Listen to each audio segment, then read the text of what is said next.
বক্সিদুর্গ উপজেলার ঐতিহ্যবাহী দিকনগর ইউনিয়ন বিএনপির উদ্যোগে আয়োজিত আজকের এই কর্মী সমাবেশের সংগ্রামী সভাপতি, দিকনগর ইউনিয়ন বিএনপির বিপ্লবী সভাপতি, আমাদের মাঝে উপস্থিত বক্সিদুর্গ উপজেলা বিএনপির সম্মানিত সভাপতি, সাধারণ সম্পাদক সহ বক্সিদুর্গ উপজেলা বিএনপির বিভিন্ন পর্যায়ের সম্মানিত নেতৃবৃন্দ, উপস্থিত পৌরসভার সভাপতি, সাধারণ সম্পাদক সহ পৌরসভার বিভিন্ন পর্যায়ের সম্মানিত নেতৃবৃন্দ, উপস্থিত আজকের এই মত বিনিময় সভার আয়োজক, আমার দীর্ঘদিনের সহযোদ্ধা, দীর্ঘদিনের বড় ভাই, আমার বড় ভাই হলো দীর্ঘদিন আমরা পরস্পরের সুখ দুঃখে থেকে বন্ধু বান্ধব চলার চেষ্টা করেছি। মাঝে হয়তো রাজনৈতিক কারণে কিছু যোগাযোগ কম থাকলেও আমাদের মধ্যে কিন্তু কোনো বৈরিতা বা কোনো শত্রুতা ছিল না।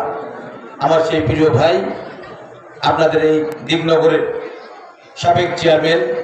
জনাব জাহিদুর রহমান লিটু, আমাদের মাঝে উপস্থিত আমার অত্যন্ত আরেকজন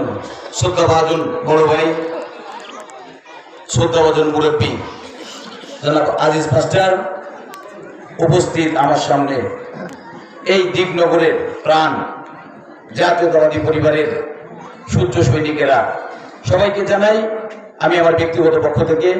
এবং এদেশের তিনবারের সাবেক প্রধানমন্ত্রী দেশ নেত্রী বেগম খালেদা জিয়া এবং আগামীর বাংলাদেশ বিএনপির ভারপ্রাপ্ত চেয়ারম্যান জনাব তারেক রহমানের পক্ষ থেকে সংগ্রামী শুভেচ্ছা এবং বিপ্লবী অভিনন্দন। প্রিয় বন্ধুরা আমার, আমি আমার বক্তব্যের প্রারম্ভে শ্রদ্ধা করে স্মরণ করছি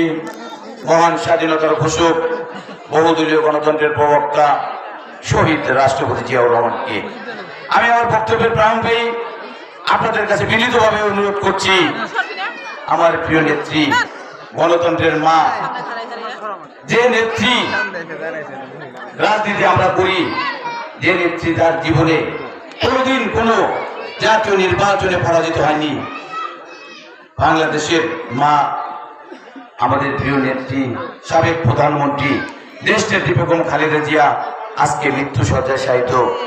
তিনি শারীরিকভাবে খুবই অসুস্থ। আপনারা সবাই আমাদের নেত্রীর জন্য দোয়া করবেন যেন উনি অতি সত্বর সুস্থ হয়ে আবারও আমাদের মাঝে ফিরে আসে, এদেশের 18 কোটি মানুষের খেদমত করার সুযোগ পায়। আমি শ্রদ্ধাভরে স্মরণ করছি আমার অত্যন্ত শ্রদ্ধাভাজন মুরব্বী। আমি যখন ছাত্র রাজনীতি শেষ করে এই বক্সিদপুরের রাজনীতিতে জড়িত হয়েছিলাম, সর্বপ্রথম রাজনৈতিকভাবে বলেন, আত্মীয়তা সূত্রে বলেন, আমি যে বাড়িতে এসে